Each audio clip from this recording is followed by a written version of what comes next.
Magandang umaga po sa inyong lahat. Ako pong muli si Pastor Bong. Bumabati na isang mapagpalang Friday morning sa ating lahat. The topic that we're gonna discuss today, mga kapatid, is in the book of Numbers. The book of Numbers. Napakagandang aklat po nito. This is a very powerful, very interesting, very inspiring, encouraging book in the Bible. Yes. Ano ang ating matatagpuan? How can we find Jesus in the book of Numbers? Ang ating foundational verse, mga kapatid, is in the book of Numbers chapter 21 verse 8 to 9. Numbers 21 verse 8 to 9. Ihanda nyo na yung Bible ninyo. Then the Lord said to Moses, "Make a fiery serpent and set it on a pole, and it shall be that everyone who is bitten, when he looks at it, shall live." So Moses made a bronze serpent and put it on a pole. And so it was, if a serpent had bitten anyone, when he looked at the bronze serpent, he lived. Basahin natin sa Tagalog. Ang ganda po nito pag binasa natin. At sa ganito ang sagot sa kanya ni Yahweh, "Gumawa ka ng isang ahas na tanso. Ilagay mo iyon sa dulo ng isang mahabang kahoy. Sino mang natuklaw ng ahas at tumingin doon ay hindi mamamatay." Ganoon nga ang ginawa ni Moses, kaya lahat ng natuklaw ng ahas ay tumitingin sa ahas na tanso at hindi nga namamatay. I'm pretty sure, or maybe some of us have heard these stories at alam natin. Oo, si Jesus Christ yung nire-represent nun. Oo, yun ang ginawa ni Moses kasi sa katigasan ng ulo ng mga Israelites, patuloy silang nagrereklamo, patuloy silang gumagawa ng hindi magaganda, nagsasalita ng hindi maganda. Kaya ito'y dumating sa kanila, itong bagay na ito na nagpadala ang Panginoon Diyos ng napakaraming ahas. At hindi lang ito ahas, pagpalagay na natin, ito yung mga rattlesnake na matitindi ang kanilang mga kamandag na lahat ng matutuklaw nito talagang patay ka agad. Mangingisay ka kaagad, mapaparalyze ka, pero nagpadala pa rin ang Panginoon. May solusyon pa rin ang Panginoon Diyos sa bawat sitwasyon na ikinamamatay ng mga kanyang mga anak. Pag dinala natin ito sa isang way na mas lalo nating maintindihan, allow me to be used by the Holy Spirit for us to really understand this. Okay. Ilagay muna natin yung binasa nating verse na yan. Okay. How many of us here, bilang Kristiyano, memorize natin ang John 3:16? Gusto ko makita yung amen. Be honest yung memorize mo by heart ang John 3:16. Ilan sa atin dito ang by heart is memorize sa ulado natin ang John 3:16. Okay? For some of us, baka bagong viewers natin o masishare natin ito, makakapanood ng morning devotion. Ang John 3:16 po, it says, "For God so loved the world that He gave His only begotten Son, that whoever believes in Him should not perish but have everlasting life." O, ang dami nag-amen ha. Be honest yan. Yung memorize nyo by heart ang John 3:16. Okay. Paano natin titimbangin ngayon ito? Hindi nyo ba napapansin? Every time we study here in the morning devotion, magbibigay ako ng scripture and then susuportahan ko ng New Testament. Importante ito. Okay? Kung dati, ang pagkakaintindi natin sa numbers is hanggang dun lang, ililink natin ngayon ito sa John 3:16. Okay, and John 3:16, ayun, ang dami nag-amen. Praise God, praise God. It's an encouraging yan. Encouragement yan na nakikita natin na at least meron kayong memory verse, ha? John 3:16. I hope walang sasablay dyan. Okay. John 3:16, it is the one verse that most often we can hear from other people, and we can hear the simplicity and beauty of a little child's voice proudly reciting their first verse memory. Kahit maliit na bata, so proud tayo. Makikita natin, maririnig natin yan. Okay? Na nire-recite yan ng isang batang Kristiyano, yung John 3:16. This is the one verse that many older Christians, as they were breathing their final breaths, mga kapatid, they are whispering these words through what? Their dying lips. Totoo yan. Based on a survey, pag kami po yung nagmi-meeting ng mga pastor, ano yung madalas na binabanggit ng mga tao? Yung mga Kristiyano. Yung mga bagong tumanggap, matagal ng Kristiyano, bago sila mamatay. It is the book of John chapter 3 verse 16. It appears in the Bible right after the statement of Jesus. Huwag nating i-discount yung dalawang verse bago mag John 3:16 kasi importante yan. And even yung 17, in between John 3:16 are very important and powerful verses. So basahin naman natin yung John 3:14 to 15, for us to really understand the subject of the subject matter natin. John 3 verse 14 to 15, at sabihin nyo sa akin, ay, kaparehas ng Numbers. Okay? 3:14 to 15 ng book of John. As Moses lifted up the serpent in the wilderness, even so must the Son of Man be lifted up, that whoever believes in him should not perish but have eternal life. John 3:14 to 15. Teka lang po ha. Meron nang nagre-report sa atin. Medyo may nagpa-flash lang sa screen ko na. Okay, may natutuwa na naman sa ating morning devotion. Teka po, ika-cancel ko lang. Okay. Yan. Pag hindi po natin kinancel ito ay ma-off yung live streaming. Okay. Yan. Okay po. So, one of the clues to understanding the Bible is to realize that Jesus is in every book of the Bible. Kagaya ng sinabi ko sa inyo, He may be there in shadows. He may be there in prophecy. Pero dito sa Numbers, He is there as types. Ito na ang perfect illustration ng types. Okay? Yung nakaraan, shadows. At dadating tayo as we go along sa prophecies. So Numbers chapter 21, it presents one of the most beautiful types. Okay?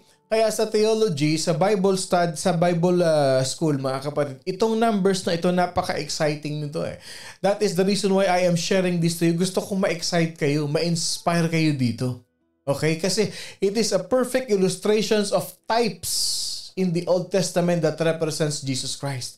It is a picture of our Lord Jesus Christ on the cross that we can find here. So the gospel message is strengthened by what? By His own indirect words. Up to this event during His wilderness wandering. Anong ibig sabihin nito? Yung message ng gospel, napapatibay, napapalakas. Dahil saan? Yung mga katuruan ni Jesus Christ. Indirect man yan, pero tinutukoy niyan si Jesus Christ. And it focuses to this event. Itong pangyayari na ito sa mga Israelites during what? They are wandering in the wilderness. Tandaan natin, yung 40 days nila naging 40 years. Bakit? Because God wants them to learn how to fellowship, how to know their true God. So, binanggit sa New Testament, ipinortray sa Old Testament. Okay, tandaan natin ito ha. The children of Israel, pagkatapos silang makatawid doon sa Red Sea, having crossed safely on the other side of the Red Sea, they faced a 40-year period of wandering. Nagpaikot-ikot-ikot sila sa wilderness. In the book of Exodus, God led them with a cloud by day and a pillar of fire by night. Okay? Ginaid sila, hindi sila pinabayaan ni Lord. Bakit? Pinangako naman talaga ni Lord yun eh. Nasasamahan sila. Same thing with us. Hindi tayo pinababayaan ni Lord. Meron din tayong cloud by day at meron din tayong pillar of fire by night. Hindi ito yung literal na pagdating ng gabi hanapin mo yung apoy, makikita mo yung liwanag. Hindi yun eh. Yung pillar of fire by night, whenever we are in a situation where it's so dark, whenever we are in a situation na madilim, bumabalik ka na naman sa kadiliman ng buhay mo. Iniilawang ka ng Panginoon. Pinaaalalahanan ka ng Panginoon, narito ako, nasa akin ang liwanag, hindi kita pababayaan. And the cloud by day, it is the same promise that God is giving us today, mga kapatid. Doon pa lang may promises na si Lord sa atin. Pero tingnan naman natin ito, no? The provision of God. Even in the book of Exodus chapter 16, they are being fed by God. Yung tinapay na kung tawagin manna. And it sustained them and it nourished them along the way. Exodus chapter 16 verse 4. Then the Lord said to Moses, Behold, I will rain bread for you. And the people shall go out and gather a certain quota every day, that I may test them whether they will walk in my law or not. Pero ang tanong, yun ba nasiyahan ba yung mga Israelites doon? Nagkaroon ba sila ng contentment bukod doon sa pagpapala ng Panginoon Diyos na pinoprovide ng kanilang pagkain, pinoprovide ng kanilang pangangailangan, itinawid sila sa Red Sea, itinawid sila sa lahat ng panganib, yung nandoon yung Lord sa kanila sa araw, sa gabi, kasama nila si Lord. This was not enough for them. At anong ginawa nila? They always complain and grumble to Moses. Walang pinagkaiba yan sa atin. Nakikita ba ninyo yung significance natin sa mga Israelites? Nakikita ba natin yung spiritual state? Nakikita ba natin yung illustration o yung significance, yung pagkakapareho natin sa katigasan ng ulo ng mga Israelita? Once they were enslaved by the bondage of slavery sa Egypt. Alipin tayo ng kasalanan.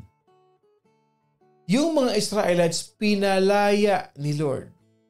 Binigyan ng freedom ng kalayaan sa pagiging alipin. Pinalaya tayo ni Lord para hindi na tayo alipin ng kasalanan. Ipinrovide ni Lord lahat sa atin. Ipinrovide ni Lord lahat sa kanila.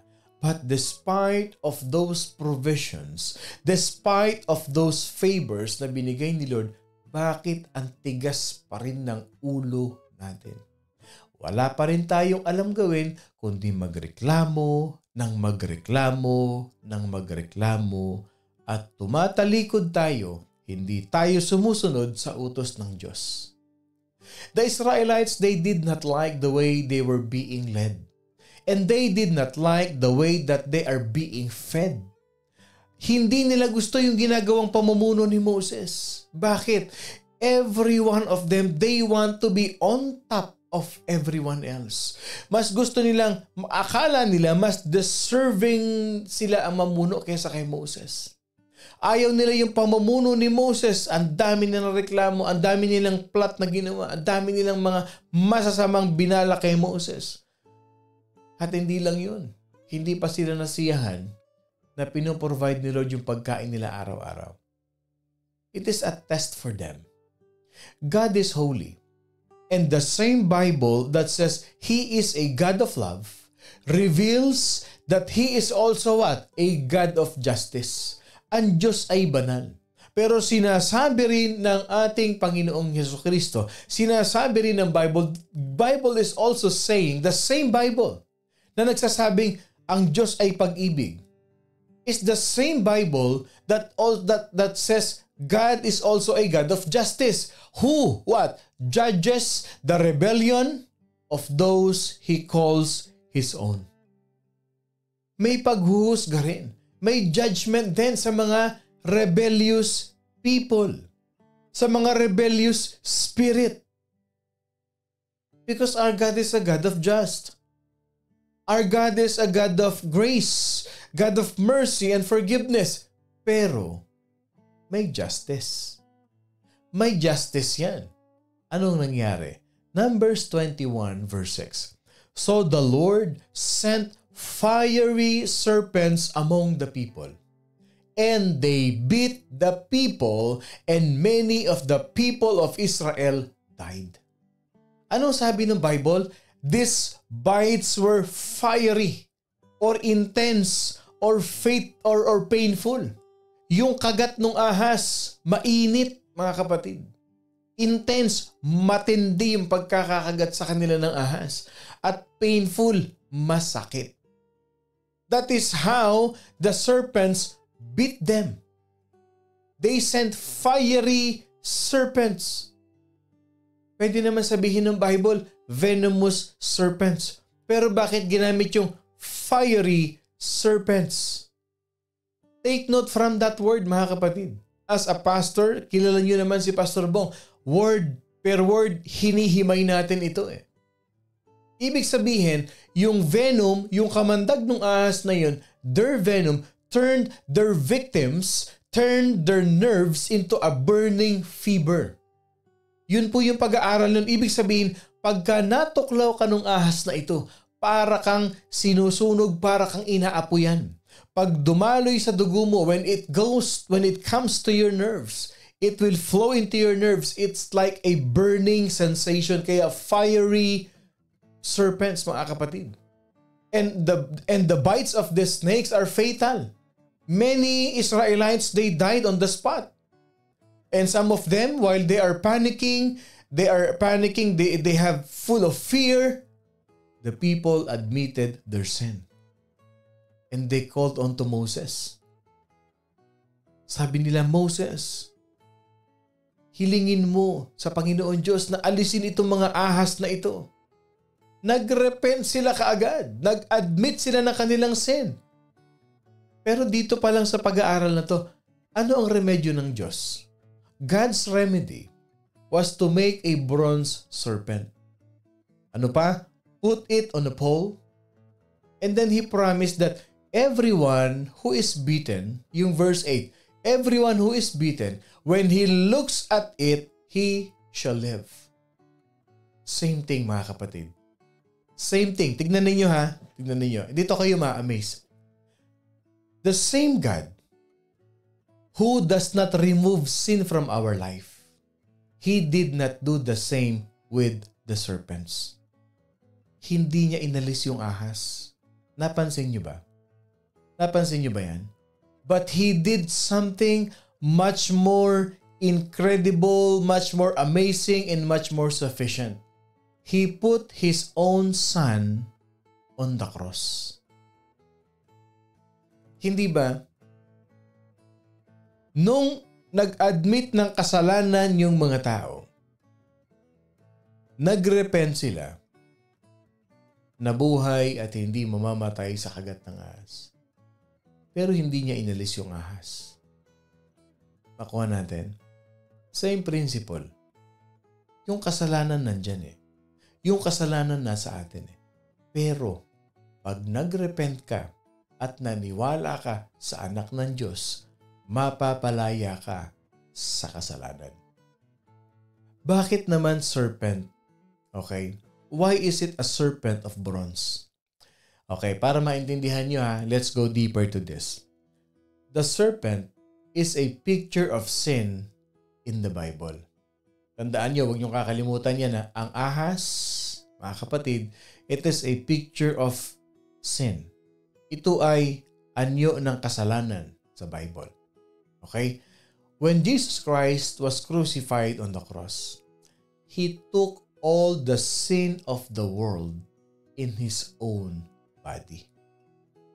Okay? Bakit serpent? Bronze serpent. Ang kasalanan, ang serpent, dire-represent niya kasalanan. Nung si Jesus Christ napako sa krus, He took all the sin of the world in His own body. Bakit naman brass? Bakit naman brass? Pwede naman lubid na lang o tali na lang. Okay. Para maintindihan ninyo ha, brass is a symbol of judgment. Okay? Ang brass o tanso, it is a symbol of judgment. Saan natin makikita? I-ready ang ballpen at papel. Okay? In the book of Revelation, we can read that Jesus, okay, mababasa natin sa book of Revelation, Jesus with feet of brass going forth in judgment. Revelations chapter 1 verse 15. Okay, babasahin ko sa inyo ha. Revelations chapter 1 verse 15. His feet were like fine brass, as if refined in a furnace, and his voice as the sound of many waters. Tagalog, kumikinang ang kanyang mga paa na parang tansong pinakintab at parang rumaragas ang tubig ang kanyang tinig. This is a beautiful picture of God's judgment for man's sin. Napakagandang pagkaka-illustrate po nito. Yung paghatol, yung judgment ng Panginoon Diyos sa kasalanan ng tao. Jesus Christ on the cross, yun yung representation. Kaya nga, no wonder when Jesus said in John chapter 3 verse 14, as Moses lifted up the serpent in the wilderness, even so must the Son of Man must be lifted up. At kung paano daw itinaas ni Moses ang tansong ahas doon sa wilderness na yun, gayon din kailangang itaas ang anak ng tao. The remedy of God is really absolute. Yes, that's true. God's remedy for the entire humanity is really absolute. Hindi naman sinabi ni Moses ganito here is one way. Hindi ganoon ang sinabi ni Moses. Ito ang isang paraan, hindi. But if you don't want to look at the serpent on the pole, then you can try something else. Baka meron kayong pampahid dyan. Hindi sinabi ni Moses na, halika kayo rito, ito ang isang paraan para hindi kayo mamatay pa sa tuklaw ng ahas. Pero kung ayaw ninyong tumingin dito, if you don't want to believe this, pwede kayong maghanap dyan ng kung anumang herbs o kung anumang herbal medicine na pwede yung ikuskos o pwede yung itapal sa kinagat ng ahas, mga kapatid. No.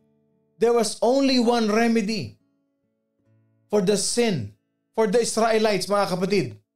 Ano ang sabi ni Moses sa kanila? Look and live. Tumingin kayo at kayo'y mabubuhay. And this remedy, this solution, never failed. Everyone who looked at the pole was healed. Nakikita ninyo, simple lang ang remedyo na pinadala ng Panginoon Diyos. All you have to do is to look unto Jesus and live at mabubuhay ka. Hindi ba ganun kasimple lang? Kasi kung ang solusyon ng Panginoon Diyos nung sila'y matuklaw ng ahas, if the remedy or the solution of the Lord is to find this kind of leaf, is to find this kind of herb, this kind of root, this kind of medicine, hindi sila aabot. Patay sila kaagad. A fiery serpent. Matindi yung kamandag ng serpent na kumagat sa kanila. Probably pag kinagat ka, mapaparalyze ka na agad. How can you find the ointment? How can you find a leaf? How can you find a remedy? Obviously, walang mabubuhay. Ubos silang lahat. But here is the loving heart of God. Simple lang Look and live. They did not have to work for their cure. Hindi na nila kailangang hanapin, hindi na nila kailangang gawin, hindi na nila kailangan lutuin, wala na silang dapat gawin. All they have to do is to look and they will live. They don't even have to pay for their cure. They don't even have to earn for their cure. Through what? Their good works? Through what? Their effort? No. You just have to look and you will live. They did not have to be well educated. They did not have to be experienced in life. The cure was so simple that even a little child could receive it. Just look and live. Tumingin ka lang, mabubuhay ka. And one other thing, they had to look for themselves. And no one could look for another. Hindi po pwedeng, natuklaw ako ng ahas. Sige, pumunta ka ron doon sa bronze serpent na ginawa ni Moses. Itingin mo na lang ako. Hindi ko kaya, nanghihina ako, nahihilo ko. Ikaw na lang ang tumingin para sa akin. Hindi ganun. There is no clearer picture of the way of salvation in all the Bible than this beautiful picture of Christ in the book of Numbers, a bronze serpent on a pole.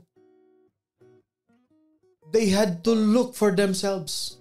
You have to look and live, mga kapatid. At ganun din ang sinasabi ni Jesus Christ sa atin ngayon. And if you agree with me, na ang salvation mo, ikaw yan. It is an individual matter between you and God. Ikaw ang titingin sa bronze serpent. Ikaw ang titingin kay Jesus Christ. Hindi ka ititingin ng lola mo. Hindi ka ititingin ng nanay mo. Hindi ka ititingin ng pastor mo. It is all about you and God. Can I see an amen to that? At kung naliliwanagan tayo, sabi nila, nakinagisnan ko na itong religion na ito Magagalit ang lola ko, magagalit ang nanay ko, magagalit ang tatay ko pag umalis ako dito Nasa kanila ba ang kaligtasan? Nasa kanila ba ang kaligtasan? No. It is between you and God. Ikaw ang titingin. Ikaw ang maniniwala. Ikaw ang tatanggap. Hindi pwedeng itanggap ka ng nanay mo o kung sino man.